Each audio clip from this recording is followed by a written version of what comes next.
بسم اللہ الرحمن الرحیم۔ آج 10 رمضان المبارک 1444 ہے اور ام المومنین سیدہ خدیجۃ الکبریٰ سلام اللہ علیہا کا یوم وصال ہے، تو اس کی مناسبت سے آپ کی عظمت و آقا علیہ الصلوۃ والسلام کی ذات پر قربانیوں کا تذکرہ کرنا یہ ہمارے ایمان کا حصہ ہے، اور سید الانبیاء صلی اللہ تعالیٰ علیہ وسلم نے آپ کا جو مقام و مرتبہ بیان فرمایا اس کو بیان کرنا بھی ضروری ہے۔ امام بخاری نے کیف کان بدء الوحی کے اندر یہ ایک باب باندھا ہے، اور اس باب میں ام المومنین سیدہ عائشہ صدیقہ رضی اللہ تعالیٰ عنہا سے مروی حدیث پاک لے آئے ہیں کہ تاجدار کائنات صلی اللہ تعالیٰ علیہ وسلم نے جب غار حراء میں وحی کا نزول ہوا تو آپ نے اس کا تذکرہ جب فرمایا کہ وہاں سے جب میں واپس لوٹا، سید الانبیاء صلی اللہ تعالیٰ وسلم پر جب وحی کا نزول ہوا، پہلی 5 آیات مبارکہ نازل ہوئیں اور جبریل امین آپ کی خدمت میں حاضر ہوئے اور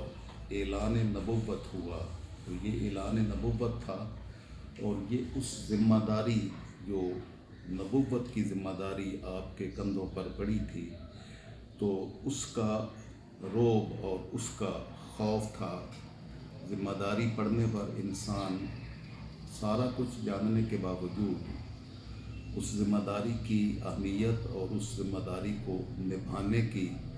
جو کیفیات ہوتی ہیں وہ انسان کے وجود پر ظاہر ہوتی ہیں۔ تو سید الانبیاء صلی اللہ تعالیٰ وسلم بھی ان ذمہ داریوں کی وجہ سے، کیونکہ پہلے تو آپ اللہ کی عبادت اور آپ کی بندگی میں سارا وقت گزارتے تھے، وہ مخلوق سے اللہ کی طرف رجوع تھا۔ اب جب اعلان نبوت ہوا تو اللہ سے مخلوق کی طرف رجوع کی ذمہ داری دے گی۔ اب اس ذمہ داری کے نبھانے کا خوف تھا کہ کس قدر مشکل ذمہ داری آپ کے کندھوں پر ڈالی گئی ہے، تو آپ نے گھر آ کے جب اس کا تذکرہ کیا تو ام المومنین سیدہ خدیجۃ الکبریٰ سلام اللہ علیہا نے آپ کو جواب ارشاد فرمایا، اور جواب یہ تھا کلا واللہ ما یخزیک اللہ ابدا، ہرگز نہیں، اللہ رب العزت آپ کو کبھی رسوا نہیں ہونے دے گا، اور اللہ آپ کا مددگار ہے۔ انکا لتصل الرحم، آپ کا وجود مسعود تو وہ ہے جو صلہ رحمی کرنے والا وجود ہے۔ وتحمل الکلہ، لوگوں کا بوجھ اٹھانے والی ذات مبارکہ ہے آپ کی، آپ صرف اپنا نہیں دنیا کا بوجھ اٹھانے والے ہیں، دوسروں کے بوجھ اٹھاتے ہیں۔ اور تکسب المعدوم، وہ لوگ جن کے پاس وسائل نہیں ہیں ان کے لیے اپنی توانائیاں صرف کر کے ان کی ضروریات کی تکمیل کرتے ہیں۔ وتقری الضیف، آپ مہمانوں کی مہمان نوازی فرماتے ہیں۔ وتعین علی نوائب الحق، اور لوگوں پر جب مشکلات آتی ہیں تو ہر مشکل کو دور کرنے کے لیے آپ لوگوں کے مددگار ہوتے ہیں۔ تو یہ آپ نے بیان فرمائی سید الانبیاء صلی اللہ تعالی وسلم کی سیرت طیبہ، کہ یہ پہلو بیان کر کے آپ کی ڈھارس بندھائی اور آپ کو حوصلہ دیا کہ پیارے حبیب مکرم صلی اللہ تعالیٰ علیہ وسلم آپ کی ہی ذات ہے جو سب سے پہلے سید الانبیاء صلی اللہ تعالیٰ علیہ وسلم پر ایمان لائی، باقی سارے بعد میں ایمان لائے۔ پہلا موقع وہاں اس وحی کے نزول کے بعد آپ کا گھر تشریف لانا تھا اور سیدہ خدیجۃ الکبریٰ ام المومنین رضی اللہ تعالی عنہا کے ساتھ یہ آپ کا مکالمہ ہے۔ تو پہلی ہی آپ ذات ہیں اور ہستی ہیں جو آپ پر ایمان لائی اور آپ کی سیرت طیبہ کے یہ گوشے بیان فرمائے، اور اس میں جو ہے وہ پہلے نمبر پر صلہ رحمی ہے، اور دوسرے نمبر پر دوسرے لوگوں کا بوجھ اٹھانا ہے، اور تیسرے نمبر پر جو محروم اور معدوم جن کے پاس وسائل اور ذرائع نہیں ہیں ان کی خاطر کسب کر کے محنت مشقت کر کے ان کی ضروریات کی تکمیل ہے، اور چوتھی چیز مہمانوں کی مہمان نوازی ہے، یعنی آپ کی جو سخاوت کا عالم کہ دوسروں کی خاطر کس قدر آپ قربانی دینے والی ہستی ہیں، اور پانچویں چیز کہ لوگوں کے دکھوں کو بانٹنے والے ہیں۔ جب لوگوں پر دکھ آتے ہیں، لوگوں پر مشکلات آتی ہیں، تو آپ کی ذات وہ ذات ہے جو لوگوں کی معاونت کرنے والی ذات ہے۔ تو یہ 5 چیزیں سیرت طیبہ آقا علیہ الصلوۃ والسلام کی عظیم سیرت طیبہ کے 5 گوشوں کو بیان کیا۔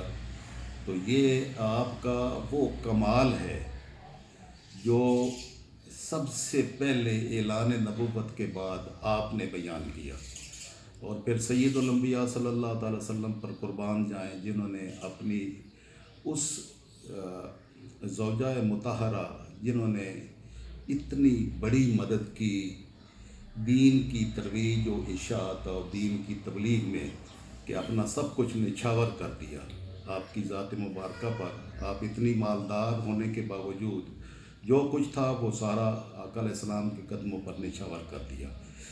مسند امام احمد ابن حنبل کی ایک حدیث ہے، اب آقا علیہ الصلوۃ والسلام نے اس کو ریکگنائز کیا کہ آپ کا کردار کیا کمال کا کردار ہے۔ اس میں میرے آقا صلی اللہ علیہ وسلم نے 3 چیزوں کا تذکرہ کیا۔ ام المومنین سیدہ عائشہ صدیقہ رضی اللہ تعالی عنہ اس حدیث کی بھی راوی ہیں، جو پہلے حدیث بیان کی اس کی بھی راوی ام المومنین سیدہ عائشہ صدیقہ رضی اللہ تعالی عنہا ہی ہیں۔ تو ان کو آقا علیہ الصلوۃ والسلام نے وہ سارے بیانات فرمائے تھے کہ ام المومنین سیدہ عائشہ سیدہ خدیجۃ الکبریٰ کا کیا کردار رہا، تو وہ کردار بیان ام المومنین سیدہ عائشہ صدیقہ نے کیا ہے، اور یہ جو آقا علیہ الصلوۃ والسلام نے ریکگنائز کیا اور اپنی زبان اقدس سے اس کا بیان کیا، یہ بھی ام المومنین سیدہ عائشہ صدیقہ رضی اللہ تعالی عنہا نے بیان کیا۔ وہ فرماتی ہیں کہ کان النبی صلی اللہ علیہ وسلم اذا ذاکر خدیجۃ اثنی علیہا، کہ جب آقا علیہ السلام کبھی بھی سیدہ خدیجہ رضی اللہ تعالی عنہا کا تذکرہ فرماتے تو آپ ان کی تعریف و توصیف میں کمال فرما دیتے کہ آپ نے کتنی قربانیاں آپ کی ذات کے لیے دیں۔ تو فاحسن ثنا، آپ ثنا کرتے اور کمال کر دیتے ان کی تعریفوں اور ان کی توصیف میں۔ تو آپ فرماتی ہیں کہ ایک دفعہ آقا علیہ الصلوۃ والسلام نے فرمایا قد آمنت بی اذ کفر بی الناس، کہ یہ وہ ذات ہے جو مجھ پر ایمان لائیں جب کہ لوگوں نے انکار کیا۔ لوگ انکاری تھے تو ایمان لانے والی یہ پہلی ہستی تھی۔ اور وصدقتنی اذ کذب الناس، جب لوگوں نے جھٹلا دیا میرے اعلان نبوت کو اور مجھے، تو یہ وہ ہستی ہے جنہوں نے میری تصدیق کی۔ اور واستنی بمالہا اذ حرمنی الناس، جب لوگوں نے مجھے محروم کیا تو یہ وہ ذات ہے جس نے اپنا سارا مال میرے قدموں پر نچھاور کر کے میرے دین کی اور میری مواسات کی اور حوصلہ دیا کہ یہ سارا کچھ قربان ہے آپ کے قدموں پر، اور اللہ رب العزت آپ کو کبھی بھی رسوا نہیں ہونے دے گا، بلکہ اللہ پاک آپ کو سرخرو اور کامیاب و کامران فرمائے گا۔ یہ ہم اس ہستی کے ممنون احسانات ہیں اس امت پر، اس ہستی کے اتنے بڑے احسانات ہیں کہ پھر مالک الملک نے اسی کی کوکھ سے سیدہ فاطمۃ الزہرا اور سیدہ فاطمۃ الزہرا کی نسل سے حسن و حسین، جنہوں نے پورے دین کو اپنی خون کی ندیوں سے سینچا، اللہ رب العزت ان کی ذات کو اپنی بارگاہ میں بلند سے بلند سے بلند درجات عطا فرمائے، اور ہمیں اور ہماری ماؤں بہنوں کو اس ہستی کے نقش قدم پر چلنے کی توفیق عطا فرمائے۔ والسلام علیکم ورحمۃ اللہ وبرکاتہ۔